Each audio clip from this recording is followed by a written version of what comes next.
ክርስቲያን ኃይል ጸሎቱና ትግስቱ መብራህና ልጇ ናቸውና በትግስት መመላለስ ጀመሩ። ሰበብ እየተፈለገ በክርስቲያኖች ላይ ፈተናው በረታ። ቂልጦ ሁለተኛ ደረጃና መሰናዶ ትምህርት ቤት የሚያስተምሩ መምህራን ላይ ችግሩ በረታ። 6 መምህራን ከሥራ ገበታቸው ታገዱ። ለክልልና ለፌደራል መንግስት አቤት አሉ። ብዙ ጊዜ ያለ ደሞዝ ምግብና መጠጥ በችግር አለንጋ ተገረፉ። መንግስትም ጉዳዩን አይቶ ደሞዛቸውን አሰጥቶ ወደ ሥራ ገበታቸው አስመልሶ ሁለቱንም ይቅርታ አጠያይቆ ተመለሱ። ዲያብሎስ ግን አቅጣጫው ብዙ ነው። መልኩ ጉራማይሌ በመሆኑ ፈተናውን አከበደባቸው።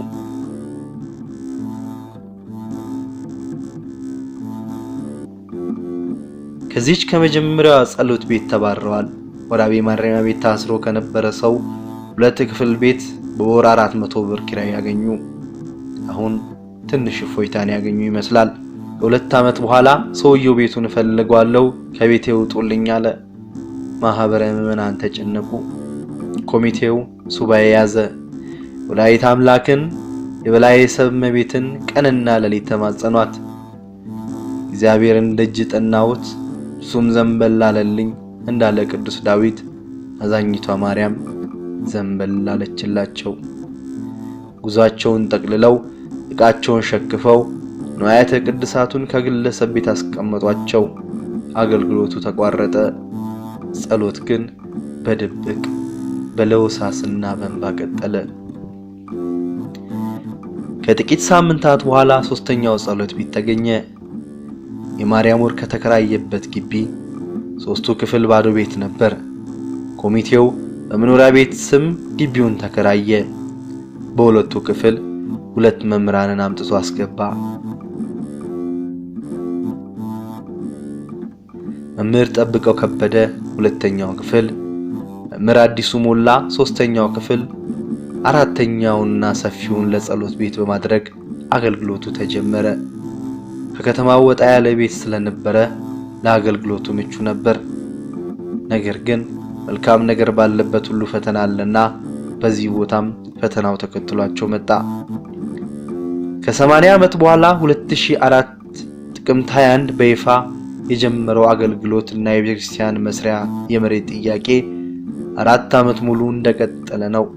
ምዕመናን ከአንዱ ቤት ሲባረሩ ሌላ ቤት በመከራየት አገልግሎቱን መሰባሰቡን እንዳይቋረጥ ጥረታቸውን ቀጥለዋል። እስከ መጨረሻው የጸና እርሱ ይድናል። ማቴዎስ 24:13 በለሷን የጠበቀ ፍሬውን ይበላል እንዳለ በመጽሐፉ ከ4 ዓመት ለአስጨራሽ ጥረት ትግልና ለቅሶ በኋላ እግዚአብሔር የእንባቸውን ድምፅ ሰማ። 5000 ካሬ ሜትር ተቀበሉ።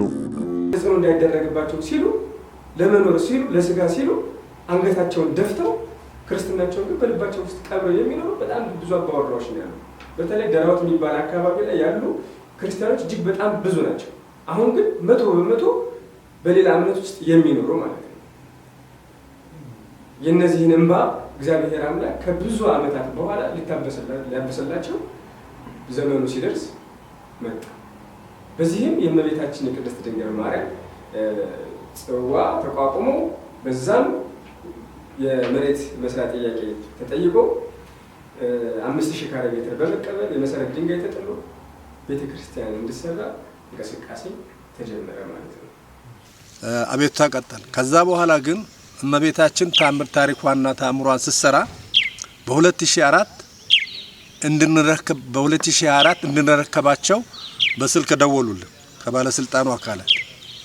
ከዛ በኋላ ሄድንና ሊቀ ካህናቱና እኔ ሄደን እነ ማርያም ወርቅ የተቋቋሙት ኮሚቴ ባሉበት በ2000 ጥቅምት ወር 20 የተክለ ሃይማኖት ዕለት ተረከብና 5000 ካሬ መጀመሪያ 2000 ነበር የተሰጠ። ሳንግባባ ሄደን 3000 ካሬ ሜትር ከተጨመረልን በኋላ 5000 ካሬ ሜትር ተፈርሞ በማዘጋጃ ቤቱ ፊርማ በማህተም ተረጋግጦ ተሰጠ። ጥቅምት 24 2007 ስልጤ ዞን ምስራቅ አዘርነት በርበሬ ወረዳ የቂልጦና አካባቢያ ለሚገኙ ለኦርቶዶክስ እምነት ተከታዮች ልዩ ቀን ነበር። የዓመታት ጥያቄያቸው መልስ ያገኘበት፣ ሌሊት ለቅሷቸው ወደ ሐሴት የተቀየረበት፣ ታሪክ የተገለበጠበት፣ ነገር የተለወጠበት ዕለት ነበር። በዚህ ቀን የኮሚቴው አባላትና ማህበረ ምዕመናን ተገኝተው ደስታቸውን በሲቃ በእልልታ በዝማሬ ያከበሩት። በአጭር ጊዜ ውስጥ ሰበካ ጉባኤና የህንጻ አሰሪ ኮሚቴ ተቋቋሙ። ኮሚቴዎቹ የረጅምና የአጭር ጊዜ እቅድ አስቀምጠው መንቀሳቀስ ጀመሩ። ነገር ግን ለበጎ ነገር የማይተኛ የመልካም ነገሮች ሁሉ ጠላት ዲያብሎስ ፈተናዎችን በማህበረ ምዕመናኑ ላይ ያበዛ መሰናከሉን መፍጠር ጀመረ። ጥቅምት 27 2007 ዓ.ም ምሽት ላይ ማንነታቸው ባልታወቀ ሰዎች የኮሚቴው አባላት የሚኖሩበትና ክርስቲያኖች ጸሎት ቤት የሚገኝበትን ግቢ ቤንዚል በማርከፍከፍ የማቃጠል ሙከራ አደረጉ። ጭድ ነበረ እዛ ላይ እሳት ተለኩሶ ማንነቱ አልታወቀም። ከዚህ ከዞኑ ፖሊስ ሄዷል። ከዛም ፖሊስ ወጥቶ ምርመራ ቢደረግም ሊታወቅ አልቻለም። ያ ሁሉ ፈተና አልፈው እንደገና ለቤቱ የተከመረ እንጨት ነበር፣ እዛው ላይ ቤንዚል ተለፍልፎ ተቃጠለ። ለዚህም ከዞኑ ፖሊስ ሄደ፣ ኮረዳውን ፖሊስ ወጥቶ ሰውየው ያን ያደረገው አካል ሊገኝ አልቻለም። አይወጣም። የእመቤታችን ፍቅር በልባችን ውስጥ የታተመልን ሰዎች በሙሉ የእመቤቴ ቤተ ክርስቲያን ተቃጠለ ሲባል ምንድነው የሚሰማን? እና ስሜቱ በጣም ከባድ ነው። ፈተናው ከባድ ነው። ነገሮች ሁሉ እንዲህ ስናስባቸው አልጋ ባልጋ አልነበሩ እና የእመቤታችን ቤተ ክርስቲያን እየነደደ ያ ሁሉ ክርስቲያን መጥቶ ሲያለቅስ የነበረው ስሜት እጅግ በጣም ከባድ ነውና እስራኤልን የሚጠብቅ አይተኛም፣ ያዕቆብን የሚጠብቅ አያንቀላፋምና ከቃጠለው ዳኑ ተረፉ። 15 ቀን በኋላ እንዲህ ለቤተ ክርስቲያን መስሪያ ባስቀመጡት እንጨት ላይ የማቃጠል ሙከራ ተደረገ። ፈተናዎች እየበዙ ሰናክሎች እየበረቱ ሄዱ። እንተ ዲያብሎስ ስልቱን እየቀያየረ ቤተ ክርስቲያኗን ይፈትናት ያጠቃት ጀመር። ማህበረ ምዕመናኑም በሱባኤና በለቅሶ በእግዚአብሔር ቃል በስሟ የተሰበሰቡባትን እናት ማርያም ነኢ ርግቤ ነይ ማርያም ምስለ ሚካኤል ወገብርኤል እያሉ ይማጸኗታል። እርሷም አታሳፈራቸው።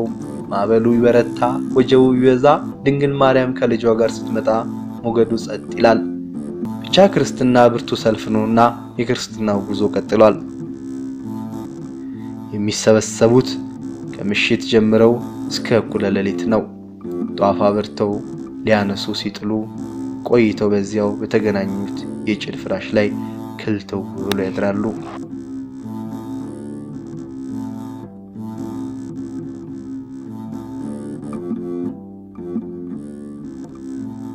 ታኅሳስ 5 የመሰረት ድንጋይ እንዲጣል ተወሰነ።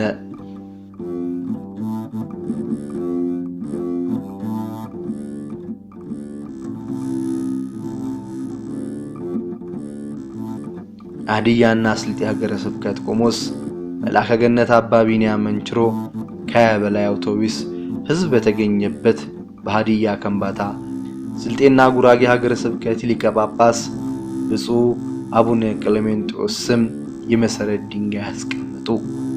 ከአዲስ አበባ ሆሳዕና፣ ቡታጅራ፣ ናዝሬት፣ ሐዋሳ ከስልጤ ዞን በዚያ ቀን እልል እያሉ ሊቃውንቱ እያሸበሸቡ ሰንበት ተማሪዎች ንሴብሖ እያሉ ሲያመሰግኑ የቂልጦ ማርያም ኮሚቴዎችና ክርስቲያኖች እንባቸውን መቆጣጠር አቃታቸው።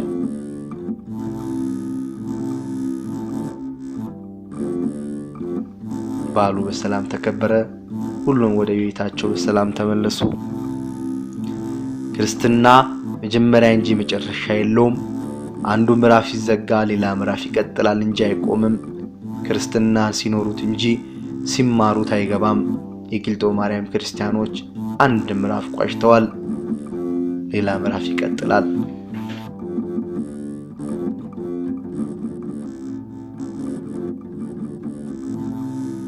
ከጥቂት ቀናት በኋላ ከሶስተኛው ጸሎት ቤታቸው ወጡ።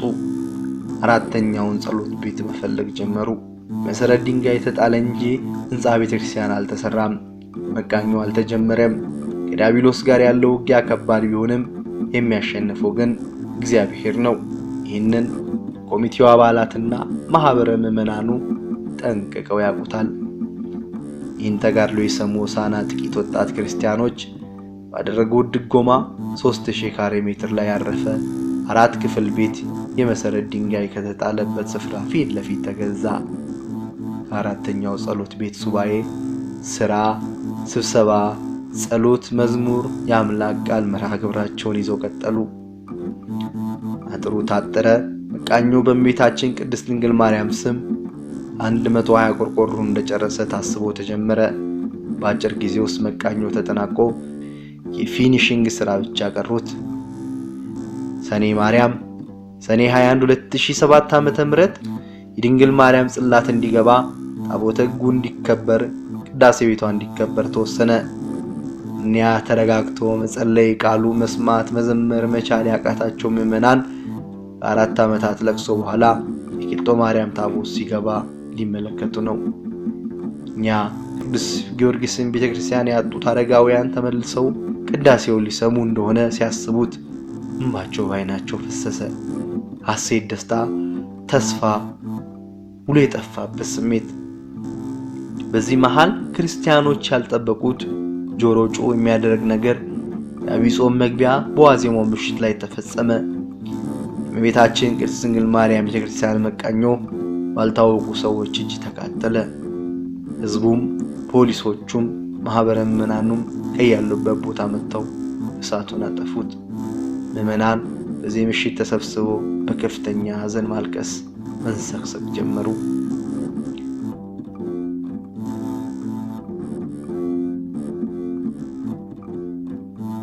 የፈተናውን የመከራውን መክፋት የተመለከቱት የሕንጻ ሰሪና የሰበካ ጉባኤ ኮሚቴ አባላት በጉዳዩ ላይ መከሩበት፣ ተወያዩበት፣ ተከራከሩበት። በመጨረሻም በቃለ ጉባኤ እየተደገፈ አንድ ውሳኔ ላይ ደረሱ። በዚህ 4 ዓመት ውስጥ ቤተክርስቲያኗ በማህበረ ምዕመናንና በኮሚቴው አባላት ላይ እየደረሰ ያለውን ችግር በየጊዜው ለሚመለከተው ቢያሳውቁም መፍትሄ እንዳላገኘ፣ ይልቁንም የባሰ እየተጠናከረ መሄዱን የሚመለከተው ሁሉ ከጎናቸው እንዲቆሙ የሚያስችል ደብዳቤ ጉዳዩ ለሚመለከታቸው ከቤተ መንግስት የላይኛው አካልና ከቤተ ክህነት የላይኛው አካል ጀምሮ ወረዳ እስከሚገኙት የሁለቱም ተቋማት ደብዳቤ በግልባጭ አሳወቁ። ለሁለቱም ተቋማት በደብዳቤ በግልባጭ አሳወቁ። ነገር ግን ጉዳዩ እንደታሰበው መሆኑ ቀርቶ እንዳልታሰበው ሆኖ ተገኘ። ተበደልን፣ ችግራችንን ይውልን፣ አወያዩን፣ መከራው ከምንሸከመው በላይ ሆነብን፣ እባካችሁ የሁለቱም ወገኖች ኑልን ያሉት 16 የኮሚቴ አባላት ሌላ ፈተና መጣባቸው። ለእስር፣ ለድብደባ፣ ለስራ መፈናቀል፣ ለስራ ልምድ ወረቀት መበላሸት ተዳረጉ። በእውነቱ እነዚህ ልጆች በወህኒ ታስረው እዛ በሐዋርያት ሥራ ምዕራፍ 16 ላይ የተቀመጠውን የነ ሲላስንና የነ ቅዱስ ጳውሎስን ታሪክ በሚያስብ ሁኔታ በእስር ቤት ውስጥ እየዘመሩ፣ በእስር ቤት ውስጥ እግዚአብሔርን እያመሰገኑ፣ በእስር ቤት ውስጥ ሆነው ለዚህ ክብርና በረከት የጠራህን አምላካችን እግዚአብሔር ክብርና ምስጋና ለስምህ ይሁን እያሉ በዝማሬና በደስታ እጆቻቸውን ለሰንሰለት በመስጠት በማጎሪያ በእስር ቤት ውስጥ ብዙ ፈተናና ስቃይ አሳልፈው ነበር። እንደ ቃል ውስጥ የወረወሩ ቢገሉን እንኳን ደስተኛ ነበሩ። በሰዓቱ ግን አልቻሉ። እጅሉማ ስላልተፈቀደላቸው አልቻሉ እንጂ አንገላተውናል። በጣም ያሰቃዩ፣ በጣም ማለት ነው።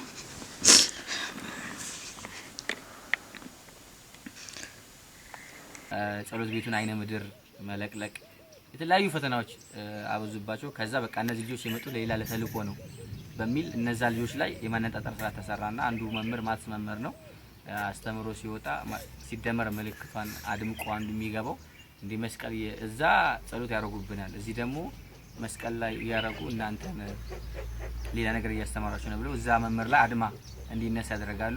2004 ላይ ፈተናዎች በጣም እየበረቱ ሄዱ። በዚህ ምክንያት ብዙ የኮሚቴ አባላት ስራ እየለቀቁ ሄዱ።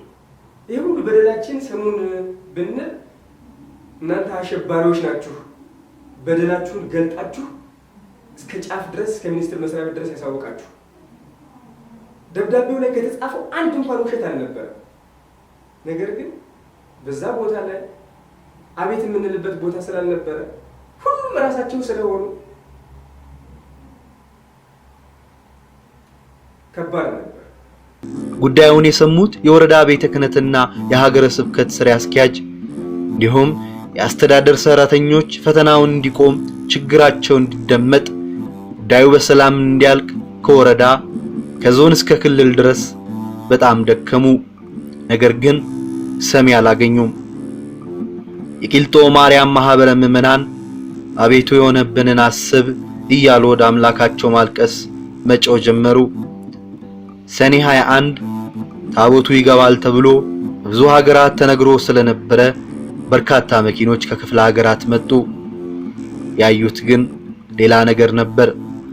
የሚያነባ ፊት፣ ባይቋጥረ አይን፣ ሆድ የባሰው ገጽታ። ሁሉም ምዕመናን በየፊናቸው ተበታተኑ። ምዕመናንም እያለቀሱ ታቦት ሳያስገቡ ወደ መጡበት ተመለሱ። መጨረሻ ላይ ሰኔ 21 ታቦቱ ሊገባ ሲል ታቦቱ እንዳይገባ ተደረገ። የመጡት ታቦት ለማስገባት የመጡት ወንድሞች እህቶችም ተመለሱ። መጨረሻ ላይ የነበሩትን 16 ኮሚቴዎች የፈረሙትን 16 ኮሚቴዎች ነበሩ።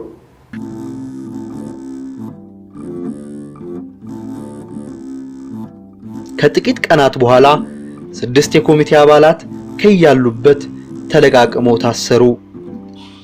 አሸባሪ ናቸው፣ በሽብር ክስ ሊከሰሱ ይገባል ተባለ። ከጥቂት ቀናት በኋላ በዋስ ትፈታላችሁ ተባሉ። ዋስ የለንም አሉ። ከወረዳና ከሀገረ ስብከት የመጡ የሃይማኖት አባቶች ግን ዋስ ፈለጉላቸው። ዋስ እስኪያገኙ ድረስ 10 ቀናት በእስር ቤት ቆዩ። ከክርስቶስ ፍቅር የሚለየን ማን ነው? ሞት ነው? ረሃብ ነውን? እስር ነውን? ማጣት ነውን? እንዳለ ቅዱስ ጳውሎስ በሮሜ መልእክቱ ምዕራፍ 8:28 ላይ በዚህ ሁኔታ ዳሴ ማርያም ጸሎተ ምህላ እየደገሙ የዘመሩ እነዚያ ሌሊትና ቀናት አለፏቸው። በ10ኛው ቀንም ከእስር ቤት ተፈቱ። ይቅርታ ጠይቁ፣ ማስተባበያ ስጡ፣ ይቅርታ ተደርጎ ክሱ ይነሳላችኋል እየተባሉ በብዙ ሰዎች ተጠየቁ። መጀመሪያ ላይ አሸባሪ ናቸው፣ ከተለያዩ የጽንፈኛ ድርጅቶች ጋር ግንኙነት አላቸው ተባለ። ኋላ ላይ ሲያስቡት እንደማይሆን አወቁት። እዛ ደግሞ እንደገና ቀየሩት፣ ክሱን ቀየሩት። በማሳመጽ ህዝብን በማነሳሳት ብለው ቀየሩትና ፖሊስ ጣቢያው እነሱ ነው ያሉበት፣ ፍርድ ቤቱ እነሱ ነው ያሉበት፣ ካቢኔውም ጋር እነሱ ነው ያሉበት። ሁሉም የሌላ እምነት ተከታዮች ናቸው 99.9%።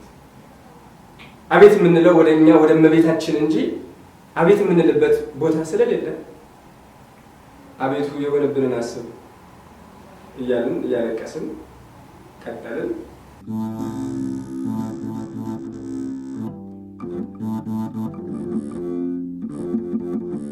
እነሱ ግን ያየነውን እንናገራለን፣ የሰማነውን እንመሰክራለን እንዳለ ቅዱስ ዮሐንስ ለምኑ ነው ይቅርታ የምንጠይቀው? ከጻፍነው ውስጥ ስህተቱ የቱ ነው ብለው ሞገቱ። እናም ሰሚ አላገኙም። እዚህም የተነሳ ሁሉም የሃይማኖት አባቶች ለፍተው ደክመው ከአቅማቸው በላይ ሆነ። የክሱ ጭብጥ ተቀየረ። ወፍራም የክስ ዶሴ እጃቸው ላይ ደረሰ። ሽብር የሚለው ተለወጠ። ስም ማጥፋቱ ወዘተ። ሐምሌ 24 2007 ዓመተ ምህረት የፍርድ ቤቱ አዳራሽ በጥቂት ክርስቲያኖችና በርካታ የሌላ እምነት ተከታዮች ተሞልቷል። 6ቱ የቂልጦ ማርያም ቤተክርስቲያን የኮሚቴ አባላት በ4 ፖሊሶች ታጅበው ጠዋት 2 ሰዓት ተኩል ላይ ችሎት ቆሙ።